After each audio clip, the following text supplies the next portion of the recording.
마태복음 2장 1절부터 12절까지 말씀 저와 함께 한 절씩 교독하도록 하겠습니다. 제가 먼저 읽겠습니다.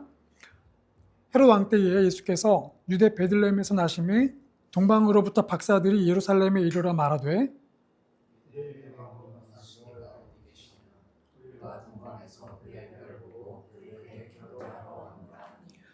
헤롯 왕과 온 예루살렘이 듣고 소동한지라 대제사장과 백성의 서기관들을 모아 그리스도가 어디서 나겠느냐 물으니 이르되 유대 베들레헴이 오니 이는 선지자로 이렇게 기록된 바 또 유대 땅 베들레헴아 너는 유대 고을 중에서 가장 작지 아니하도다 내게서 한 다스리는 자가 나와서 내 백성 이스라엘의 목자가 되려 하였음이니라. 이에 헤롯이 가만히 박사들을 불러 별이 나타난 때를 자세히 묻고 베들레헴으로 보내며 이르되 가서 아기에 대하여 자세히 알아보고 찾거든 내게 고하여 나도 가서 그에게 경배하게 하라. 박사들이 왕의 말을 듣고 갈새 동방에서 보던 그 별이 문득 앞서 인도하여 가다가 아기 있는 곳 위에 머물러 서 있는지라. 그들이 별을 보고 기뻐하더라. 집에 들어가 아기와 그 어머니 마리아가 함께 있는 것을 보고 엎드려 아기에게 경배하고 보배압을 열어 황금과 유향과 몰약을 예물로 드리니라. 지시하심을 받아 다른 길로 고국에 돌아가니라. 아멘. 네, 제가 메리 크리스마스 시리즈로 말씀 나누고 있고 오늘 마지막 네 번째 또 올해의 마지막 주일 예배를 드리면서 말씀을 나누려고 합니다. 제목은 내 삶의 크고 작은 소동이 일어날 때. 같이 읽어볼까요? 시작.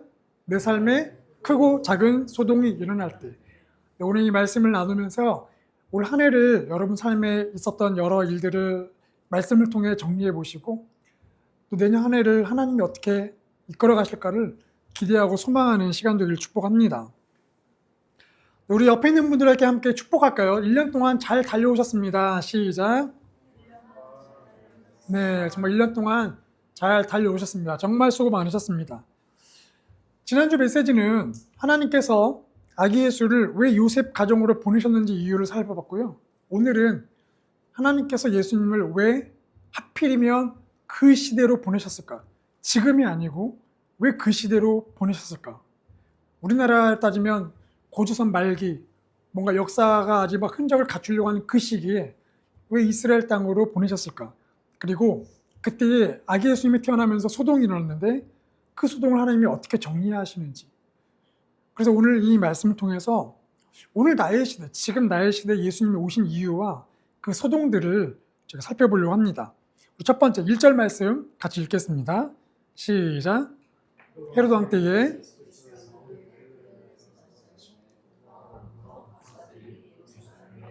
말하되. 네, 첫 번째 오늘 본문의 흐름 가운데 첫 번째는 하나님은 시대를 다스리신다는 거예요. 시대를 다스리신다. 여러분이 잘 아는 것처럼 당시 시대에는 두 가지 특징이 있었습니다. 첫 번째는 암흑기, 영적 암흑기라 불리는 400년이었어요. 마지막 말라기 선지자가 하나님의 말씀을 예언한 이후로 선지자가 끊겼어요. 400년 동안 하나님 말씀이 없었습니다. 그러니까 이스라엘 백성들은 영적 암흑 시대를 보내고 있었죠. 하나님이 뭐 말씀하셔야 회개하라고 회개를 하든지 아니면 내가 너희를 사랑한다 그러면 사랑의 어떤 감격에 빠진다 이런 게 있어야 하는데 전혀 메시지가 없는 거예요. 영적으로 방향을 상실해버린 것이죠. 또 그 당시 헤롯 성전이 있긴 했는데 그냥 헤롯이 껍데기로 만들어진 성전이어가지고 거기 하나님의 임재도 없었습니다. 하나님의 영광도 없는 그냥 껍데기 예배 드리는 껍데기 성전이었죠. 그러니까 영적으로 너무 침울한 상태였던 거죠. 또 한 가지는 잘 아시는 것처럼 로마의 압제가 있었습니다. 그래서 이스라엘 백성들은 돈 뺏기고 노동력 착취당하고 매일매일 삶이 그냥 고통 삶 그 차였죠. 근데 오늘 본문을 보면 하나님께서 또 하나의 시대를 말씀하세요. 그것은 바로 헤롯 왕 때였다고. 헤롯 왕. 성경이 그 시대를 정확하게 기록하고 있는 이유가 뭘까? 하나님께서 예수님을 보내기 위해서 룰레판을 만들고 여러 시대를 장소를 써놓고 룰레판을 돌려가지고 따따따따따따따딱 헤롯 왕 당첨해서 보내신 게 아니라 하나님의 계획이 있었다라는 거예요. 그 헤롯 왕 때에 보내려는 계획. 그러면 도대체 헤롯 왕 때에 어떤 일이 있었는가? 성경에 보면 헤롯 가문이 쫙 등장하거든요. 근데 그 가문 중에 처음 등장하는 1세 헤롯 대왕이라 불린 사람이 바로 오늘 본문에 등장하는 헤롯인데요. 헤롯에게는 탁월한 능력이 있었습니다. 뭐냐면 건축 능력, 건축 감각이 있었습니다. 그래서 헤롯 성전을 만들어서 유대인들에게 야, 너네 예배 잘 드려? 라고 하면서 유대인들에게 잘 보이려고 성전도 멋들게 지어줬고, 또 가이사랴 항구라는 게 있어요. 사진 보시면 항구가 있는데요. 이 지중해 연안에 멋진 항구를 만들고 이 항구에다가 황제의 이름이 카이사르거든요. 그래서 카이사르 이름을 딱 붙여서 여기는 카이사르 항구라고 딱 이름을 명하고 황제에게 바쳤습니다. 그러니까 굉장히 멋있고 성지순례 가면 여기 꼭 가보거든요. 근데 굉장히 멋있습니다. 그리고 또 하나는 마사다 요새라는 것이에요. 마사다 요새는 이제 또 성지순례 가면 보통 가는 곳인데 이렇게 모래로 만든 언덕 위에 그 당시 이제 별장이죠. 별장을 만들고 여기에 엄청난 물 저장소와 호화로 목욕탕 만들고 곳곳에 별장을 예쁘게 만들었습니다. 나중에는 저희가 이제 이스라엘이 로마와 싸우고 항쟁하면서 마지막으로 그 항쟁했던 사람들이 여기에 모여서 결국 다 죽게 되는데 이 건물이 지금까지도 위대한 건축물로 추앙받고 있죠. 어떻게 모래 언덕 위에 저 건물을 그 안에 크게 도시를 만들 수 있었나? 헤롯에게는 놀라운 건축 감각이 있었는데 또 하나 건축 감각이 있었습니다. 그 건축은 뭐냐면 바로 자기의 왕권을 만드는, 왕권을 건축해가는 감각이었죠. 이 왕권을 본인이 처음 왕이 됐기 때문에 왕권을 강화하기 위해서 유대인들을 통해 무리하게 세금을 걷습니다. 그리고 종교 지도자들하고도 결탁해가지고 성전을 지어주면서 종교 지도자들의 마음을 사요. 그러면서 점점 유대인들을 옥죄기 시작합니다. 황제에겐 잘 보여야 하고 유대인들은 옥죄기 시작하는. 그래서 자기 권력을 방해하는 사람이라면 누구든지 처참없이 죽이는 공포정치 유명했는데 자기 왕권을 넘본다고 의심이 드니까 3명의 아들 또 자기의 삼촌, 장모까지도 그냥 대놓고 죽이죠. 어떤 누구도 자기 왕권에 관심 갖지 않고 넘보지 않도록 공포감을 만들어버립니다.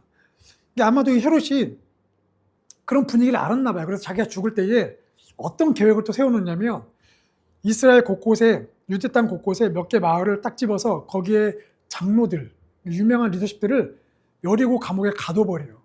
그리고 내가 죽으면 이 장로들을 그날 다 죽여라. 그러면 이 이스라엘 온 땅의 백성, 유대 땅 백성들이 헤롯이 죽어가지고 축제를 벌이기보다 자기들 존경하는 장로들이 죽어서 그 우울과 슬픔에 젖어들도록 하려고 이런 계획까지도 세웁니다. 굉장히 잔인하잖아요. 그래서 이 헤롯을 왕으로 세운 로마 황제도 뭐라고 하냐면 야, 헤롯의 아들이 되어 처형당하느니 그가 무시하는 헤롯의 돼지가 되는 게 낫다라고 말할 정도로 그의 공포는 유명했습니다. 그러니까 이런 리더십 아래 살아가는 이스라엘 백성들이 얼마나 힘들었겠어요. 로마의 정치 때문에 힘들죠. 하나님의 예언도 없어 힘든데 거기 헤롯까지도 이렇게 긴밀하게 사사건건 삶을 구체적으로 다 들이채고 숨 쉬는 것도 버거울 정도로 옥죄며 살아가니 헤롯 왕 시대에는 정말 하나님의 구원이 절실히 필요했던 때죠. 그래서 하나님께서 헤롯 왕 때에 예수님을 보내신 겁니다. 우리 삶을 돌이켜보면 하나님은 역사의 방관자가 아니세요. 하나님은 시간을 통치하시고 공간을 통치하십니다. 역사라는 것을 통치하는 분이세요. 시대를 다스리는 분입니다. 인간의 죄로 인해서 헤롯이 그렇게 정치를 악랄하게 펼쳤어도 하나님은 그 시대를 다스리신다는 거예요. 계엄이 선포되고 이 나라가 엉망진창 쑥대밭이 됐어도 하나님이 그 시대를 다스리신다라는 거예요. 그리고 그 시대를 정리해 가신다는 거예요. 그러니까 여러분의 시대에도 이해할 수 없는 일들이 자꾸 터지고 어쩌면 여러분 삶이 옥죄감 같은 답답한 것 상황이 생길 수도 있어요. 여러분 시대에. 그런데 그 시대를 하나님이 다스리신다고요. 그냥 방관하고 있는 게 아니라 지켜보고 계시고 다스리시고 지난주 말씀처럼 우리의 고통의 삶으로 쑥 들어오셔서 우리와 동행하시는 분. 그 하나님이 이 시대를 다스리신다라는 거예요.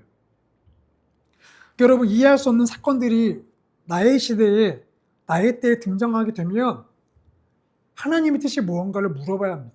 왜냐하면 시대를 다스리는 하나님이 다 그 뜻과 의도가 있거든요. 그래서 물어보셔야 돼요.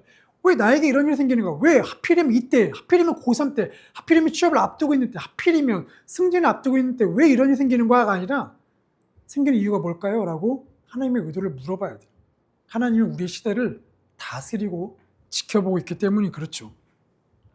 그래서 올 한 해도 생각해보면 은혜 아닌 게 없는 거예요. 모든 게 사실은 다 복음인 겁니다. 두 번째 우리 2절 말씀 같이 읽겠습니다. 시작. 유대인의 왕으로 나시니가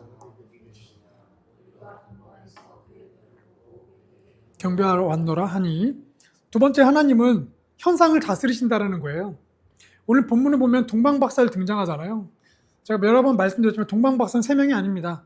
그냥 예물을 3개 드려서 3명으로 착각하는데 3명이 아니고, 성경에서도 3명 인원수를 얘기하지 않습니다. 성경에서는 한 가지 힌트를 알려줘요. 그들이 박사였대요. 박사가 원어로 보면 점성술사입니다. 별을 관찰하는 천문학자 점성술사죠. 이걸 통해서 그들의 정체를 대략 파악할 수 있는데요. 당시에 헤롯 왕 다스리던 그 당시에 이스라엘 옆에 동쪽의 메소포타미아 지역에, 지금 말하면 이란의 북부 중부 지역인데, 거기에 파르티아 제국이 있었어요. 이 제국은 바벨론이 멸망하고 페르시아 제국이 등장하고 페르시아가 멸망하고 그 후예들이 세운 제국입니다. 그래서 여기는 로마하고 계속 충돌이 일어나는데, 로마의 통치를 받지 않았지만 로마와 계속 충돌을 벌였던 나라입니다. 이 파르티아에서 유명했던 게 뭐냐면 천문학과 점성술이 발달했어요. 바벨론 페르시아가 점성술이 발달했거든요. 그걸 그들이 이어받은 거죠. 그래서 이 동방의 박사들, 점성술사들이 별을 관찰하다가 놀라운 현상을 발견했는데, 바로 유대인의 왕의 별을 발견했던 것이죠. 여러분 잘 생각해 보세요. 이스라엘 왕의 별이 아니라 왜 유대인의 왕의 별이라고 했을까요? 지금 이스라엘이 나라가 멸망했지만 이스라엘이잖아요. 이스라엘 왕의 별이 아니라 유대인의 왕의 별. 성경에 보면 지금 이스라엘 백성들을 가리키는 용어가 3개가 등장을 해요. 히브리인이 있고 이스라엘인이 있고 유대인이 있습니다. 그게 어떻게 변하냐면, 처음에 히브리인이라는 단어가 참 등장하거든요. 이들은 뭐냐면 히브리 뜻이 강을 건너다예요. 아브라함이 하나님이 불러서 갈대 우르를 떠날 때 메소포타미아 강을 건너거든요. 그래서 강을 건넌 자가 된 거예요. 그래서 창세기 14장 13장을 보면 사람들이 아브라함에게 뭐라고 하냐면 히브리인 아브라함 이렇게 얘기하거든요. 그때 히브리라는 단어가 처음 등장합니다. 강을 건넌 사람 아브라함이 이 뜻이거든요. 그래서 히브리가 의미하는 건 뭐냐면 신앙을 위해서 이주한 사람, 나그네라는 그런 정체성의 의미가 담겨 있어요. 히브리인은 신앙을 위해서 이주했다. 자, 그런데 히브리인이 이스라엘인으로 바뀌게 돼요. 언제 바뀌냐면 창세기 32장에 야곱이 야복 강가에서 하나님과 씨름해서 이깁니다. 그때 하나님께서 야곱에게 네 이름은 이제 야곱을 하지 않고 이스라엘을 할 거야. 왜냐하면 네가 하나님과 싸워서 이겼기 때문이야. 그래서 그때부터 야곱의 12아들이 12지파가 되고요. 민족으로 커지기 시작합니다. 이스라엘인이라는 뜻은 뭐냐면 민족이라는 정체성을 의미하는 거예요. 이제는 한 사람이 아니고 민족이 되었다. 신앙을 지키는 민족이 되었다. 그런데 이제는 이스라엘이 멸망하고 나서 이스라엘인이라고 부르지 않습니다. 유대인이라고 불러요.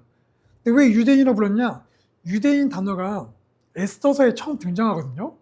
에스더가 왕비가 되었을 때에 그의 사촌 오빠인 모르드게를 뭐라고 하냐면 유대인 베냐민 지파 모르드게라고 합니다. 유대인 베냐민 지파 모르드게. 그때부터 유대인이라는 단어가 등장하기 시작해요. 근데 그 유대인이 뭘 의미하냐면 이스라엘 12지파 유대 지파를 의미하는 게 아니라 이스라엘 나라가 멸망했지만 하나님을 향한 신앙을 붙잡는 사람이란 정체성을 의미해요. 그러니까 히브리인은 어디서 왔는가? 어떤 그 출처를 의미한다면 이스라엘인은 누구와 관계 맺어서 민족이 되었냐? 근데 마지막 유대인은 뭐냐면 어떤 신앙을 지키고 있냐예요. 어떤 신앙을 지키고 있냐. 그러니까 유대인의 왕이라는 의미는 뭐냐면 이스라엘 지역을 통치하는 왕의 개념이 아니고요. 신앙을 지키고 있는 그들의 왕이란 뜻이에요. 믿음을 지키고 있는 사람들의 왕이란 뜻. 어떤 영적 의미와 정체성이 그 안에 담겨 있는 거죠. 그런 의미로 보면 참 놀랐습니다. 그들이 동방에 있는 사람들, 이스라엘 사람들이 아니거든요. 근데 그들이 어떻게 이스라엘 나라에 속해 있는 유대라는 단어를 알고 있었으며, 그리고 그 영적 의미가 담겨 있는 유대인의 왕의 별에 대한 정보를 가지고 있었을까? 학자들이 연구해 보니까 바벨론에 이제 유대인들이 끌려가잖아요, 포로로. 그 포로들이 바벨론 시대가 멸망하고 그 후손들이 페르시아 시대에 살아남았고, 페르시아가 멸망하고 파르티아 제국이 됐을 때도 그 후손들이 계속 살아 있었대요. 그래서 아마도 그 살아있던 사람들의 그런 생각과 역사들이 흘러가지 않았냐. 더 중요한 건 이스라엘 포로로 끌려갔던 사람 중에 제일 유명한 사람이 다니엘이거든요. 다니엘이 바벨론에서 총리가 되죠. 페르시아 제국으로 나라가 바뀌었어도 총리가 되거든요. 그러니까 이 다니엘이 워낙 출중한 인물이었기 때문에 다니엘의 사상과 지식과 예언들이 계속 그쪽 지식의 체계 안에 머물러 흘러내려왔다는 거예요. 그래서 점성술사들이 이스라엘 땅, 거기에 유대인의 왕에 의미하는 별이 있다라는 정보들을 갖고 있었다는 거죠. 그래서 오늘 본문에 보니까 이제 시간이 흘러서 유대인의 왕의 별이 나타났습니다. 아마 독특한 현상이었겠죠? 신기한 건 여러분, 그날에 점성술사가 엄청 많았거든요. 다들 별을 늘 관찰하는데 모든 사람들이 그 별을 관찰한 게 아니라, 발견한 게 아니라, 집중한 게 아니라 본문에 등장하는 그 박사들만 그 별의 현상에 관심을 가졌다라는 거예요. 독특한 별인데?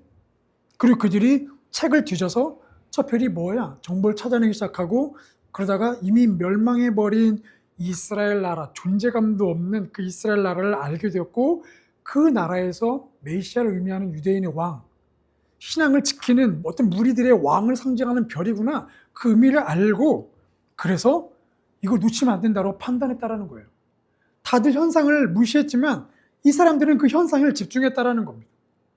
그리고 이들이 이제 왕을 만나러 오기 때문에, 보통 우리가 미디어 보는 것처럼 뭐 동방박 3명이 이렇게 낙타 타고 오는 그림이 있지만 사실 역사적으로는 그렇지 않습니다. 왕을 만나러 가기 때문에 사절단을 꾸려야 돼요. 굉장히 인원이 많죠. 또 이 파르티아 제국에서 예루살렘까지 오려면 약 1400km, 서울과 부산을 5번 왕복인데, 이게 낙타를 타고 오니까 또 이게 뜨거운 낮에는 못 가잖아요. 그럼 서든한 아침, 서든한 저녁에만 가야죠. 밤에 또 멈춰야 하잖아요. 여러 기후를 생각하면은 한 3개월에서 6개월 정도 걸렸대요. 굉장히 먼 거리고, 또 대상들이, 무역상들이 지나가는 길로 가기 때문에 항상 강도와 도둑들이 출몰 합니다. 그러니까 이 사절단에는 또 군인들이 있어야 돼요. 규모가 엄청 컸던 거예요, 사실은. 그 엄청난 규모가 사막을 가로질러서 이 예루살렘으로 오게 된 거죠. 여러분, 이게 바로 은혜입니다, 은혜. 사실 그들이 이방인들이잖아요. 이스라엘의 피가 전혀 흘리지 않아요. 근데 하나님께서 그들에게 사실 아무런 자격도 없고 조건도 없는데 그들에게 아기 예수 태어난 소식을 알려주셨다라는 거예요. 그리고 만나게 하셨다라는 겁니다. 그리고 그들이 그 현상에 주목하게 하시고, 그리고 그런 계획들과 소망과 갈망을 주셔서 그 사절단을 꾸려서 목숨을 걸고 사막을 건너왔다라는 거예요. 굳이 그들이 하지 않아도 되는데 하나님께서 그들 안에 그런 갈망을 또 주셨다라는 겁니다. 여러분, 하나님은 모든 만물을 창조하셨어요. 이 말은 뭐냐면 모든 만물을 하나님이 끌어가신다라는 거예요. 이 말은 뭐냐면 그 만물과 이치 안에 흘러가는 현상들 있잖아요. 그 현상들을 하나님이 다스리신다는 겁니다. 여러분, 해가 그냥 뜨는 게 아니고 하나님이 다스리시기 때문에 해가 뜨는 겁니다. 별똥별이 그냥 떨어지는 게 아니고 다스리시기 때문에 별똥별이 떨어진다는 거예요. 그러면 바꿔 표현하면 그 모든 하나님이 다스린다는 것은 그 모든 현상에 하나님의 계획이 있다는 거예요. 그냥 해가 저절로 뜨고 지게 하는 자동 시스템 만들어 놓고 있는 게 아니라 그 안에 하나님의 뜻이 있다고요. 의도가 있다고요. 만약 해가 안 뜨게 되면 하나님의 뜻이 있는 거죠. 여러분, 우리가 우연으로 넘길 수 있는 어떤 현상들 또는 독특한 현상들이 있을 수 있어요. 근데 여러분, 그 현상들을 우리가 바라볼 때에 모든 사람들은 그냥 지나칠 수 있지만 그 현상 가운데 하나님의 뜻이 있다는 겁니다. 오늘 예배를 참석하러 왔지만 그냥 우연히 온 걸 수 있겠죠. 누가 추천해서 온 걸 수 있겠죠. 하지만 그렇지 않다라는 거예요. 하나님의 뜻이 있다라는 거예요. 만약 하나님께서 이 예배에 누가 추천하고 또 오고 싶은 마음이 있어도 하나님이 원치 않았다면 이곳에 못 들어옵니다. 어떻게든 오려고 해도 사고 나서 죽든지 다리가 부러지든지 병원 가든지 이곳에 못 들어오게 돼 있다는 거예요. 모든 현상에는 하나님의 의도와 뜻이 숨겨 있다는 겁니다. 그렇기 때문에 1년 동안 살아왔던 우리의 삶을 돌이켜볼 때에 왜 나한테 이런 일이 일어났지? 이거 뭐지? 라고 생각되는 것들이라면 그 안에는 하나님의 뜻이 있다는 거예요. 그 뜻을 찾고 하나님의 의도를 찾게 되면 삶이 이제 재밌어지죠. 하나님이 이렇게 날 인도하시는구나. 동방박사들이 그 길을 떠날 때 얼마나 많은 기대가 있었겠습니까? 아무도 관심 안 가는 이 별을 우리가 발견했다는 기쁨. 자, 그들이 이제 그렇게 해서 길을 떠나서 이제 예루살렘에 오게 되죠. 우리 3절과 4절 읽겠습니다. 시작.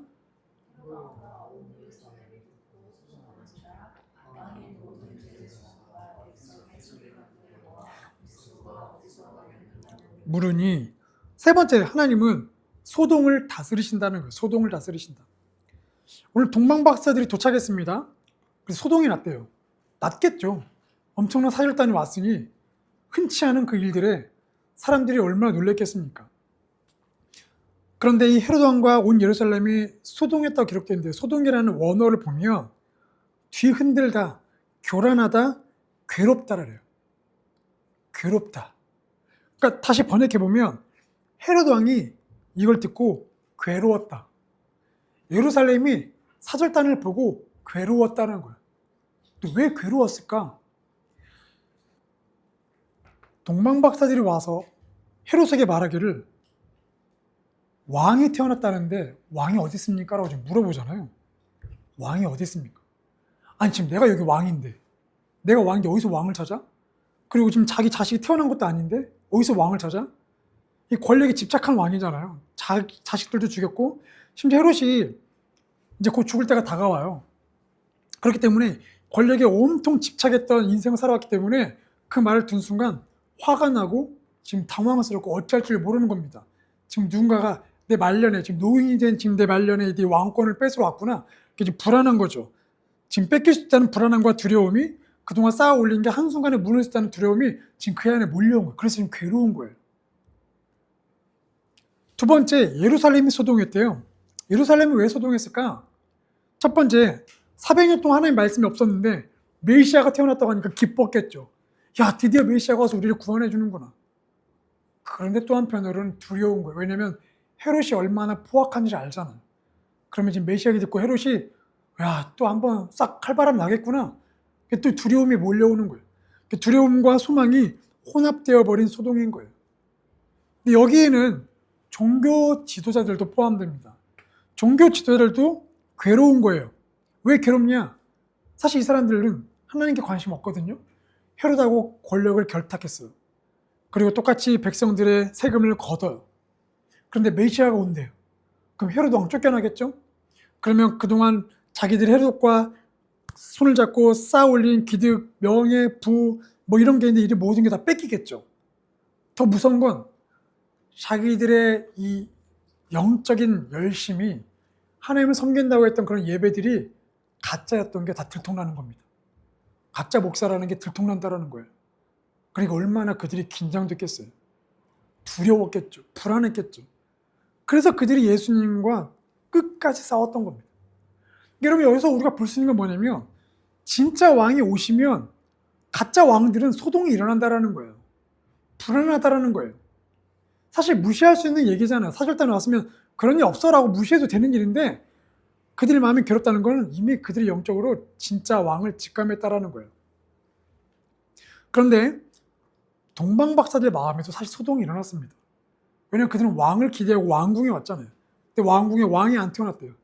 그러니까 좀 놀란 겁니다. 헐, 이게 뭐야? 왕궁에 왕이 있어야 하는 거 아니야? 왕이 없다고? 그럼 우리가 지금 본 별, 저게 뭐야? 지금 우리가 6개월 걸려 지금 긴 거리 동안 왔는데 그럼 그 노력은 뭐야? 헛수고야? 그들 안에 얼마나 마음이 흔들렸겠어요.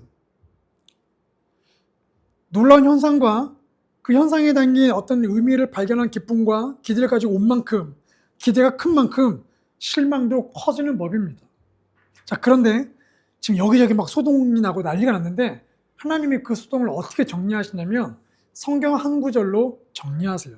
우리 5절과 6절 말씀 읽겠습니다. 시작. 이르되 유대 베들레헴이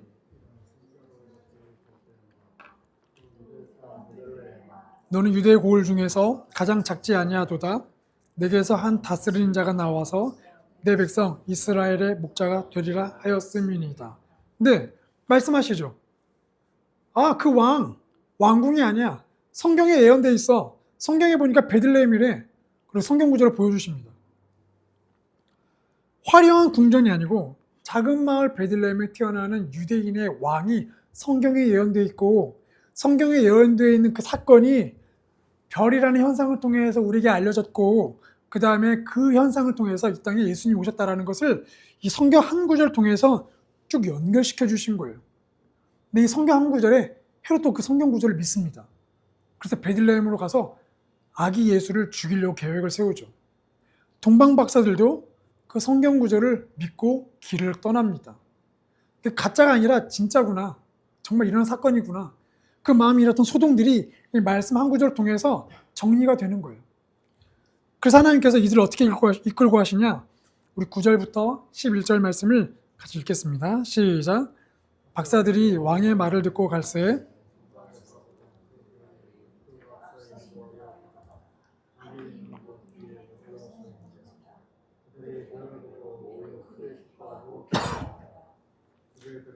아기와 그의 어머니 마리아가 함께 있는 것을 보고 엎드려 아기께 경배하고 보배압을 열어 드리니라. 아멘. 그들이 보았던 별이 다시 나타나서 그들을 인도했고 그들을 베들레헴으로 데려갔대요. 그리고 도착한 장소는 우리가 잘 알고 있는 미디어에서 보는 것처럼 마구간이 아니고 집이에요, 집. 그리고 그들이 만난 아기는 구유에 누워있는 아기가 아니고 이미 3개월, 6개월 정도 자란 아기입니다. 그래서 원어도 보면 그 아기란 단어가 갓난아기가 아니고요. 이제 태어난 지 6개월 지나고 2살까지 되는 그 또래 영아라고 하죠. 영아를 지칭하는 단어 파이디온 단어가 쓰입니다. 구유에 누인 아기가 아니라는 거예요. 집에 들어가서 아기 예수를 봤습니다. 6개월 동안 긴 거리를 왔기 때문에 얼마나 그들 안에 기쁨이 있었겠어요. 물론 좀 놀랐지만 왕궁이 아닌데 왕이라고 하니까 놀랐지만 성경 예언대로 정말 맞구나. 그래서 그들 안에 소동이 잠재워지고 아기 예수를 만나고 경외감으로 예물을 드리죠. 황금은 이 아기가 왕이라는 것을 의미합니다. 유향은 이 성막 성전에서 하나님께만 드리는 향이거든요. 그러니까 이 향을 드렸다는 건 뭐냐면 이 아기 예수님이 하나님이라는 걸 의미한다라는 거예요.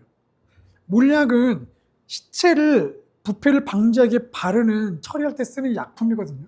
굉장히 비싼 약품인데 이 약품도 아기에게 지금 태어난 아기한테 죽었을 때 바르는 향품을 줬다라는 건 뭐냐면 이 아기가 죽게 된다라는 거예요. 물론 모든 인간이 죽는다 그 의미가 아니라 이 아기가 십자가의 고난을 받고 죽게 되는 그 메시아를 의미하는 물품이었던 것이죠. 그러니까 그들이 발견한 별, 그 유대인의 왕이라는 그 별이 영적 정체성에 맞는 신앙을 지키는 무리들을 구원하는 왕이라는 것을 의미하는 예물들을 드리고 경배했다는 겁니다. 여러분 우리 삶에도 크고 작은 소동들이 많아요. 일단 헤롯 왕과 같은 우리 안에 헤롯의 DNA가 있거든요. 그러니까 내가 어딘가에 집착하게 되고 내 경험과 지식으로 자존심에 집착해서 내가 만들어내는 내 왕권이 있어요. 가정에서 일터에서 관계 안에서 내가 만드는 왕권들이 있다고요. 근데 그 왕권들을 내가 계속 만들려고 할 때 누군가가 방해하면 우리도 그것을 끊어내고 물리치고 내 것을 지켜내기 위해서 혈안이 되죠. 그런데 진짜 왕이 오시게 되면 충돌이 나고 소동이 일어난다는 거예요. 또 한 가지는 우리의 죄와 상관없이 내 의도와 상관없이 환경으로 인해서 오는 소동들이 있습니다. 어떤 이 나라의 상황, 내가 처해 있는 어떤 일터의 상황, 이 땅의 경제, 어떤 일들 때문에 죄악이 가득한 땅이기 때문에 그 환경으로 내 안에 소동이 일어난 상황이 생긴다고요. 내 힘으로 해결할 수 없죠. 또 알 수 없는 일들이 일어나기도 합니다. 그게 좋은 건지 나쁜 건지도 모르겠고 그냥 일어나는 소동들이 있어요. 근데 중요한 건 그런 소동들이 일어날 때에 왜 소동이 일어나냐? 진짜 왕이 오시기 때문에 그렇다는 겁니다. 내 안에 진짜 왕이 오시지 않으면 사실 그건 소동이 아니죠. 그냥 내 마음도 살면 되고요. 이 땅의 흐름 그냥 따라가면 됩니다. 그런데 진짜 왕이 내 안에 오시니까 소동이 일어난다라는 거예요. 그래서 여러분 소동이 일어난다는 건 내가 진짜 왕이신 예수님을 만나게 되는구나 라는 소망을 갖게 된다는 거죠. 한 해를 돌이켜보면 여러 소동들이 있지만 그 소동들을 생각해보면 때로는 힘들고 왜 나한테 이런 일이 생기는 거지? 때로는 고통이고 고난이고 삶을 포기하고 싶은 그런 사건이랄지라도 지금 돌이켜보면 그것 때문에 우리가 예수님을 만나게 됐고 그것 때문에 기도하게 되었다라는 거예요. 진짜 왕을 우리가 만났다는 것이죠. 그래서 여러분 우리 안에 소동이 일어나게 되면 하나님께서 소동을 잠재울 때에 말씀을 통해 하셨거든요. 우리 삶에 소동이 일어나면 똑같습니다. 성경을 펼치고 말씀을 읽어야 돼요. 하나님이 이 소동을 통해 뭘 말씀하시나? 나에게 왜 그런 소동이 일어났을까?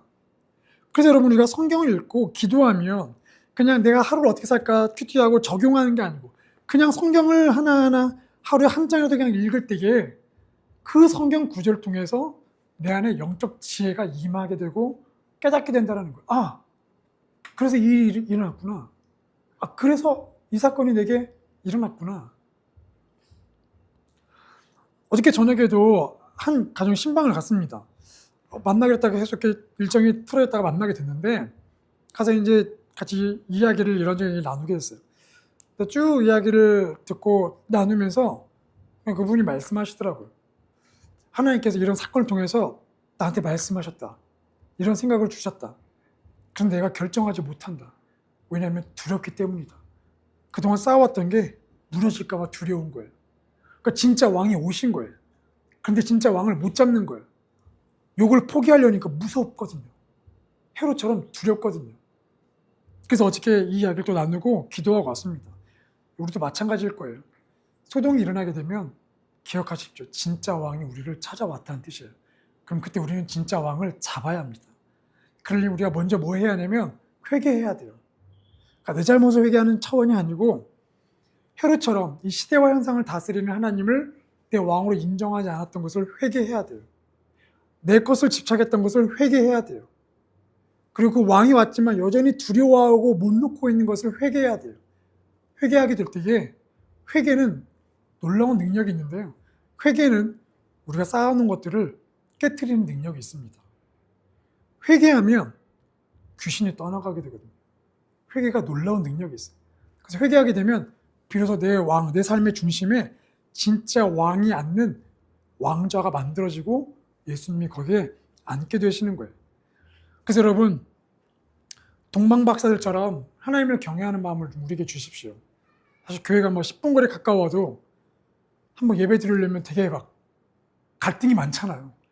동방박사는 3개월 내지 6개월 걸리는 먼 길을 왔거든요. 그 현상 하나에 집중해서 그 의미 때문에. 그래서 우리 안에도 동방박사처럼 하나님을 경외하는 마음을 달라고 사실 기도해야 하는 거죠. 하나님, 그때보다 지금 이 시대는 정말 편리한 세상입니다. 하지만 편리하고 편할수록 우리 안에는 경외감이 사라집니다. 그 경외감을 주십시오. 그리고 우리의 시대로 먼저 들어오셔서 우리와 동행하시는 그 하나님 임마누엘, 그 하나님을 기억하고 감사하십시오. 오늘 말씀을 정리합니다. 첫 번째, 하나님은 이 시대를 다스린다고 하셨어요. 우리의 시대를 지금 다스리고 계신다. 뭐 뒤죽박죽 엉망진창이 되어도 우리의 시대를 다스리신다. 두 번째, 하나님은 현상을 다스리신다. 지금 우리가 경험하고 있는 이런 현상들 하나하나까지도 하나님은 다스리신다. 내가 다니는 직장과 일터와 지하철 탈지 차 탈지 어디로 갈지 모든 방향들까지도 하나님이 다스리신다. 그래서 우리는 그 안에 숨겨진 하나님의 뜻, 의도가 무엇인지를 찾아내는 게 중요하다.